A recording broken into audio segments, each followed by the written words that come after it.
Kalau mau bilang suami saya udah almarhum, mana? Saya mau tunjukin ke anak saya makam bapaknya gimana?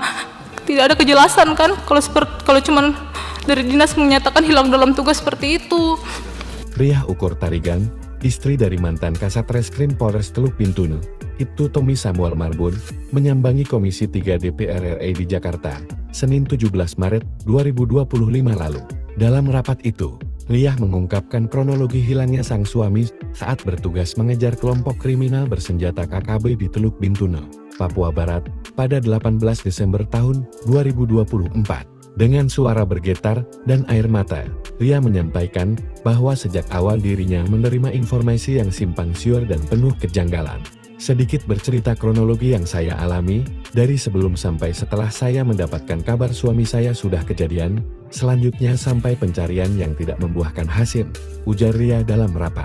Riah mengungkapkan bahwa terdapat 3 versi berbeda yang ia terima soal hilangnya sang suami. Versi pertama datang menyebutkan bahwa longboat yang ditumpangi itu Tommy terbalik di sungai. Versi kedua Tommy jatuh dari longboat tanpa ada yang menyadarinya. Versi ketiga datang dari Brigpol Ronald Manggapro, Kanit Resmob yang ikut dalam operasi tersebut.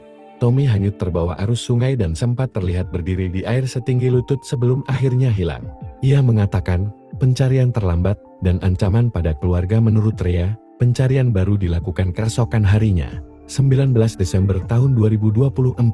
Bahkan, helikopter yang digunakan dalam pencarian disewa dengan dana pribadi keluarga. Ia juga menyebut adanya larangan bagi anggota kepolisian menceritakan kronologi kejadian kepada keluarga. Sebelumnya, warga bernama Silas Mayem mengaku ikut dalam operasi senyap terhadap KKB. Ia menyebutkan melihat itu Tommy berenang menyeberangi sungai sendirian, mengenakan baju gelap, rompi berisi magasling, serta membawa senjata laras panjang dan pistol.